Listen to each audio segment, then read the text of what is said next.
This is a little scary having this much weight behind us, but we're gonna give it a go. Oh no, a kangaroo. Let's avoid it. Whoa, that's pretty good. Yeah, it's kind of bogging down there. Oh, it manages to get a bit of grip. This is a genuine leap forward. I'm not even exaggerating. It is mind-blowing what this thing can do off-road now. Oh, we're rolling back a bit. Come on.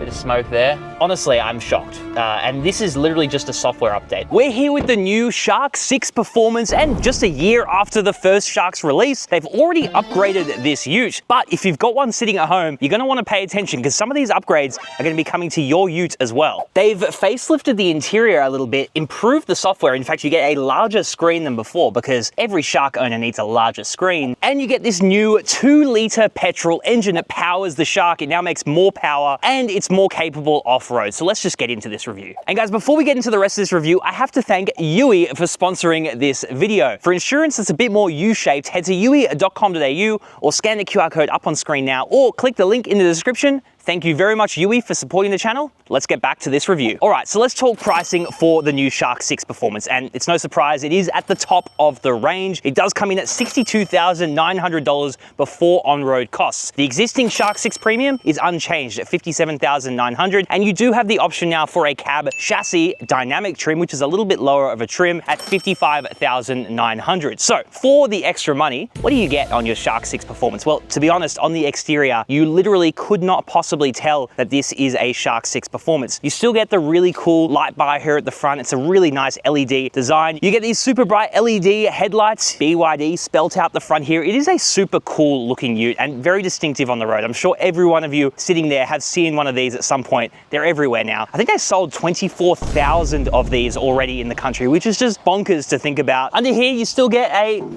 steel bash plate, which is good to see. We do get a nice little bumper down here. But yeah, in terms of looks, it is basically unchanged. Let's check out the side. And coming to the side, first thing you'll notice are these 18-inch alloys here. They are wrapped in decent tires, Continental Cross Contact, not the shitty gitties you get on other BYDs, which actually, I don't know if we can call them shitty gitties anymore because the Yangwang U9 Extreme actually set a, production car land speed record wearing gitty rubber. Fun fact, you do get 360 camera here, NFC card reader, super cool. You can also use the app and put the card on your mobile wallet and use that here. Of course, keyless entry and go. You do get a plastic side step, don't want to bang that on any rocks. Super tinted privacy glass here, solid roof rails there, and as you can see, it's a bloody Ute. Let's talk about the rear. And coming to the rear now of the Shark 6 Performance, and like I said, there's absolutely no badging or decals or anything to show you that this is the more expensive Shark. I guess you just have to chop people at the lights to prove to them that you've got more kilowatts than them. I do like this LED light bar that runs across the rear of the vehicle. BYD Shark 6 spelt out, and DMO, which stands for dual mode off-road. We'll talk about that a little bit more when we talk about the new powertrain you get on this thing. Needless to say, it's complicated. It's not like a mechanical four-wheel drive, but it gets the job done, as you'll see very shortly. Another really interesting facet of the new BYD Shark 6 Performance is the fact that it now tows up to 3.5 tons braked towing capacity. And when it comes to payload, unfortunately, because it is a little bit of a heavier vehicle while retaining the same 3.5 ton GVM, the 2-liter engine is a little bit heavier up front. You do lose about 60 kilos of payload. This thing has 762 kilos of payload, so you chuck 3.5 tons on a Caravan at the rear, you're looking at probably 400 kilos-ish of remaining payload. So keep that in mind if you are planning to tow that much, but we will be testing the towing here. We'll be towing about a 2.8 ton Caravan using this thing shortly, and that is heavier than this vehicle, so that's pretty impressive. Let's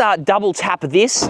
As you can see, we do get, I guess, a powered tailgate. It does also get gas struts, which are awesome, though that is still quite a heavy door, but if you own a Ute, you're a manly man. Anyway, in terms of space at the rear, we do get the same amount of space. It's unchanged, as you can see on your screen now. We do get this spray-in bed liner, which is decent. One of the main selling points of the Shark 6 is the fact that because it's a plug-in hybrid Ute, you do get vehicle to load here in the rear. And in fact, you get 3 household sockets back here. So the maximum output is 6.6 kilowatts across the 3 sockets, 2.2 kilowatts per socket. Simple math. We also get a light back here as well. Anyway, in terms of doing Ute stuff, it still does a pretty good job, but there are better competitors out there. If you just want to do heavy duty Ute stuff, look at something like a Triton or a Ford Ranger. But before we get into the interior, which is where this arguably beats a lot of those competitors, let's talk a little bit about the new powertrain here on this BYD Shark 6 Performance. So new for the BYD Shark 6 is this 2-liter engine. It's a turbo petrol engine, and it's kind of confusing in how it works. So let me kind of break it down simply for you. Essentially, most of the time, this engine is acting as a generator for your 2 electric motors. You got one up front, one at the rear. The front electric motor on this new Performance is more powerful. It makes 200 kilowatts by itself, and that powers the front wheels. The engine now acts as a 90 kilowatt generator, whereas before the 1.5 turbo was a 70 kilowatt generator. Essentially what that means is that this can keep the battery topped up a lot easier. You also get a rear electric motor, and the front engine can only drive the front wheels, essentially when this car is going at highway speeds, upwards of 70 kilometers an hour. So you can think of this system like a range extender EV. Most of the time, the petrol engine is only acting as a generator for the battery, which then powers the front electric motor and the rear electric motor. Whereas if you do need that extra grunt, the engine can power the front wheels, and it is more efficient at highway speeds, especially when towing heavy loads. Let's check out the interior. Alrighty guys, thonk test.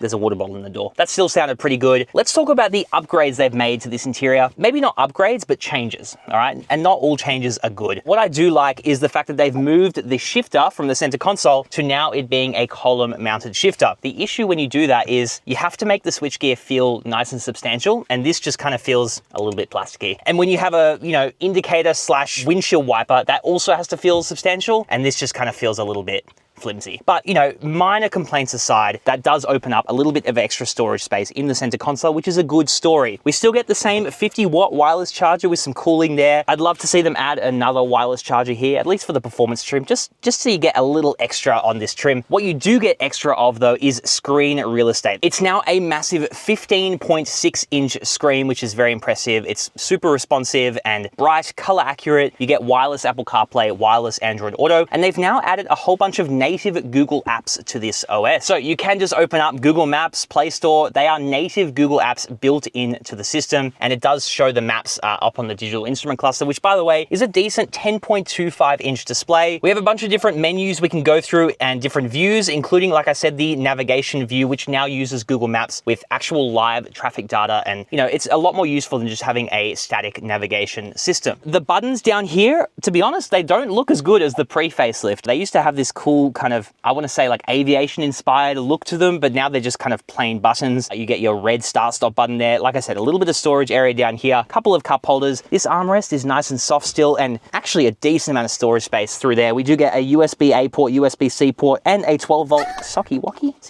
you can charge all your devices. In terms of other storage, we get a little shelf up here, which is nice to see, and a nice size glove box, but nothing too crazy. Also some decent sized door bins. So honestly, practicality-wise, it's a pretty good story. Unfortunately, and this is just crazy to me, the old steering wheel was actual leather, real leather. This is fake. So yeah, you pay more money and you get fake leather, but I guess the vegans out there in the world are rejoicing. Fake leather aside, it is a slightly different design steering wheel. You still get your buttons here that control your adaptive cruise control. You do lose the little extra buttons down the bottom here, which have now been moved over here for your drive mode selector, as well as your volume control. So that's a bit of a shame. I didn't mind having them up here on the steering wheel. We do get our driver monitoring system. Go away. Leave me alone, all right? I'm a good boy. And a heads-up display as well up there, which is good to see. But yeah, overall, in terms of the Ute segment, absolutely fantastic in terms of comfort. These seats as well are super nice and comfortable. They're super adjustable. You get lumbar support, heating and ventilating, which is awesome to see. And in terms of the sound quality, we do get this Dyne audio speaker system, which is actually pretty decent. I wouldn't say it's the best audio system I've ever heard, but it does the job well for a dual cab Ute. And not to mention, when you are driving this thing on the road, it is really, really quiet, especially because most of the time the engine is just off. But let's check out the back seats. All right, let's check out the back seats now. Another decent thonk. So in terms of seating position, it's actually pretty good for a plug-in hybrid. Yes, my knees are a little bit raised, so I do lose a little bit of under thigh support, but I do have plenty of toe room underneath the seat in front of me, so I can kind of just stretch out my legs there and get into a nice, comfortable seating position. These seats as well are also nice and supportive and bolstered. You do get this fold down center armrest, which is nice and soft, a couple of cup holders there. We also get a couple of air vents back here and a little storage area with a USB-A port, USB-C port, and another household socket. So this is technically still part of their vehicle to load. This does have a max output of 2.2 kilowatts again. So you can pretty much plug in your Breville, make sandwiches in the back seat of your Shark 6 while your parents are carving up the streets of Sydney or Melbourne or wherever you live. We do also get a couple of map pockets here, and sitting back here, it just feels nice. You know, some Utes, they feel a bit povo in the back seats, not in the Shark 6. You know what else will not make you feel povo? Using CarSauce Buy. That's right, we have a car buying service because we know how annoying it is to go to a dealership and haggle for a good price on your next car. So let our car buying specialists do that for you. They're used to going out to dealers, punching them in the throat and getting a good price for you on your next car. And if you need to sell your car, we can also help you out with that using CarSauce Sell, powered by Cars24. Just scan the QR code on screen now or go to carsauce.com/buy and let our teams of car buyers and car sellers help you get the best price possible for your next car. All right, it's time to test the 3.5 ton towing on this thing. Let's do it. Alrighty guys, now we're gonna tow in the new BYD Shark 6 Performance. So we're gonna do a bit of a launch here. I'm not timing it because it's gonna be bloody slow, but let's just give it a go with a 2.8 ton caravan behind us. It's a pretty cool looking caravan too. And first thing I'm noticing is it's still pretty bloody quick. This is probably still quicker than your average ute while towing. So we're up to speed now. We're not gonna go too quick because we are about to take a pretty sharp right-hander. This is not a light load on the rear. Yes, it is capable of towing up to 3.5 tons now, which is kind of the headline figure, but it's not struggling at this weight, which is very impressive. Now, we are gonna do a bit of a braking test. This is a little scary having this much weight behind us, but we're gonna give it a go. Let's just see how we do it. No issue, and actually ABS was barely kicking in there. Very impressive actually. So now we're gonna do some, let's just call them kangaroo evasive maneuvers with a caravan on the back. Something that, you know, many Aussies out there probably have to do. Let's just see. So we're gonna get up to speed, about 80 k's an hour. All right, so we're at 80 k's an hour, highway speed. Oh no, a kangaroo. Let's avoid it. Whoa, that's pretty good. Definitely a bit of movement on the caravan there, but the car stabilized itself really well. Wow, that is genuinely impressive. One thing you might notice as well is that the engine has been on the entire time, and that is because we are sitting in towing mode. So this thing has been set up with the correct trailer weights and everything, so it has adjusted the suspension and everything to maximize stability, rigidity with the load on the back. And I have to say, even taking this corner at like 70, 80 k's an hour, it feels still responsive. Like the steering response is fine. I don't feel like the caravan is really dragging around the rear end that much. Yeah, that is pretty impressive. You know what, I'm gonna switch it into sport mode. Oh, it's just over here. Let's see if we can get a quicker launch with a 2.8 ton caravan. So, as you can see, it does limit the amount of power it'll give you at first, but then, holy crap, it's saying we're up to 360 kilowatt. That's more than the brochure says. And we're up to speed just like that. So yeah, very, very impressive acceleration ability still while towing this much weight. So BYD did say that they did some towing testing in Queensland with a 3.5 ton caravan on the back, and they were able to achieve an efficiency of 18 liters per 100 kilometers, which, you know, if you've ever towed crazy amounts of weight, you'll know that that is pretty impressive. And that's kind of one of the main criticisms of the plug-in hybrids or electrified utes, is that, you know, their efficiency drops to crappy levels essentially when you're towing heavy weights. And yes, of course, 18 liters per 100 kilometers is not efficient by any standards, but when you're towing that much weight, pretty good. All right, so that's towing with the BYD Shark 6 Performance. Let's do another test and see how this new crawl mode works off-road. A few moments later. Alrighty guys, so now we are off-roading in the BYD Shark 6. Let me just dig through the menus real quick to activate hill descent control. Oh, it's already on. Let's descend this hill. So, I guess the question on my mind today, driving this car off-road, this new Performance, is can you fix a vehicle's off-road capability via an over-the-air update? And what I mean by that is they've added this new crawl mode. Don't worry, I'll show you very shortly how that thing works. But let's see how we go downhill. Very controlled. Essentially, BYD have been listening to feedback from customers and us, the media, when testing the BYD Shark 6, and they addressed essentially some shortcomings of this platform. And you might think, well, just adding a new mode shouldn't really change the way this thing drives off-road. But as you'll see shortly, this is a genuine leap forward. And I'm not even exaggerating. It is mind-blowing what this thing can do off-road now. And I think that everyone else should be, frankly, shocked and a little terrified. And in terms of the platform, like I said, nothing is different. It's still very much an on-road focused ute. There's no mechanical linkages between the front wheels and the rear wheels. It is independent front and rear suspension, so no live axle. There's no crazy wheel articulation, and it is primarily basically a range extender electric vehicle. So given all that, this thing has no right to be able to scramble up rocks and go up muddy, steep hills, but BYD reckon it can with the new crawl mode. So let's test that out. And what better way to do that than by coming to this gradient test and seeing if we can make it up. So I've got the car in mountain mode. We're gonna give it a go. It has just been raining a little bit, blue skies now, but it does make it a little bit muddy, a little bit boggy. We're gonna use a little bit of momentum and see if we can get it up this incline. And as you can hear, it is struggling for traction. I am pretty much planted to the floor, but yeah, it's kind of bogging down there. Oh, it manages to get a bit of grip. It's struggling, but you know what? We've actually managed to do it. So that is pretty bloody impressive. So there you go, Shark 6 Performance made it up the hill. Let's see if we can make that look a little bit easier in crawl mode. So I'm gonna come over here. We do have a shortcut here for crawl mode. So there are two different modes in crawl mode. You got climbing or tug of war, and they are only active, you know, under 12 Ks now. So very much low speed modes. And we're gonna see how we go. So first thing you notice when you set it to climbing mode, the throttle is like dead. It has basically no responsiveness, and that's because they've remapped the throttle to essentially allow you to plant your foot or have a lot more fine-grained control over the throttle input. That should definitely help with traction, especially if you're a little heavy-footed. All right, so let's give this thing a go in crawl mode and see what kind of difference it makes to the traction. So first little mogul here, wheel dips in. Actually, it does seem to be doing a bit of a better job. Oh, it's bogged down a little bit there, but it just kind of slowly gets out of it. This is very much a rock crawler mode. Yeah, I mean, this is simple. Huh? Not much momentum there, actually. I slowed down quite a bit and we still made it through. So yeah, that was pretty impressive. Obviously, did it without crawl mode, then it did it with crawl mode. So let's now go and test out on a hill that would definitely be impossible without crawl mode, because trust me, it is way muddier than this one. Let's have a look. Rightio guys, so as promised, we're up to a pretty gnarly section of track here. This is a pretty steep incline, and it's one of the worst inclines because you get your wheels wet right as you get into it. So that should mean that we're gonna struggle for traction right off the get-go. What I'm gonna do, I've got the car in just your standard mud mode. That should be enough for most inclines, but as we'll find out, if the wheels start to slip, that's where it starts to struggle. We might need to engage that new crawl mode. Yeah, wheels are sufficiently slippery now. Let's give it a go, and we're kind of moving. It's getting a bit stuck. Come on. Yeah, so here is an example of just the rear wheels are just kind of spinning up.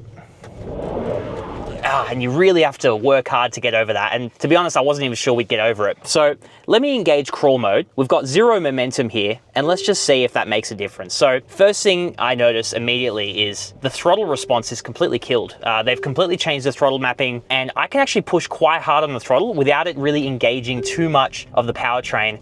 We're spinning up a bit, but that's insane. We're moving at 3, 4, 5 Ks an hour. It's just kind of getting up there. It's crawling up.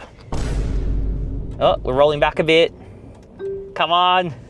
All right, might need to use a bit more momentum here. Turn the wheels a bit. And actually, it just keeps spinning up the wheels. All right, let's give it another go. Come on, grab on. Bit of smoke there. Let's reverse up a bit. I think we've dug ourselves a bit of a hole, and that should be enough just to give me a little bit of momentum now as I move forward. Yeah.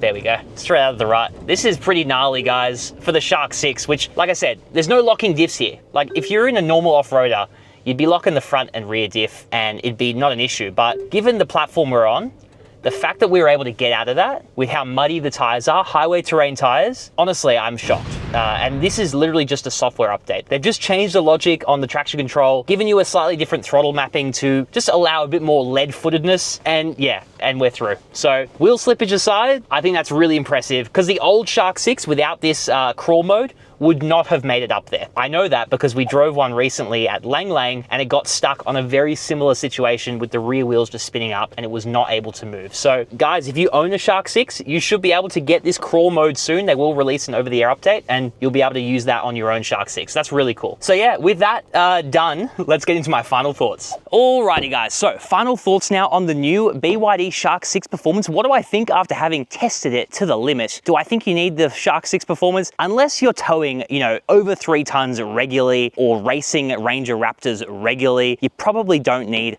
the Shark 6 Performance. What I do love that this car has showed me is that, you know, BYD can literally just push an over-the-air update and increase this thing's off-road capability. That to me is just mind-blowing. It's also mind-blowing that this car literally just came out just over a year ago and they're already pushing upgrades with the cab chassis, with the performance. That's pretty crazy to me. So there's a reason why BYD Sharks are just absolutely everywhere now. They are really awesome vehicles for the money. If you know what the compromises of the platform are, you know that it's not a proper off-road use. Like for example, the High 4T system that you get in the GWM products. Yeah, you just have to realize the compromise. This thing is much more of a lifestyle oriented ute, and it does that whole on-road comfort, off-road, soft roading capability very, very well. But of course, let me know what you guys think of the BYD Shark 6 Performance down in the comments below. Should BYD have stuck a performance badge on this thing? I reckon they should have given it some kind of decal just to separate it from the rest of the range. I actually spoke to the product manager of BYD right after filming this bit, and he told me they'll be putting a 5.5S badge on the rear of the performance vehicles. Instead of saying DMO all-wheel drive, it'll say DMO 5.5S, obviously, because the car can do 0 to 100 in 5.5 seconds. Though, if memory serves correctly, we actually recently tested a BYD Shark 6 and got 5.39 seconds in the non-performance. So who knows, maybe when we test out the performance 0 to 100, it'll be like 5 seconds. If you guys are in the market for a BYD Shark 6 or any car for that matter, make sure you go to carsauce.com/buy or scan the QR code up on screen now. Once again, thanks UE for sponsoring the video. If you're interested in that, click the link in the description, or there's another QR code right up there now. Guys, hope you enjoyed the video. Ciao for now.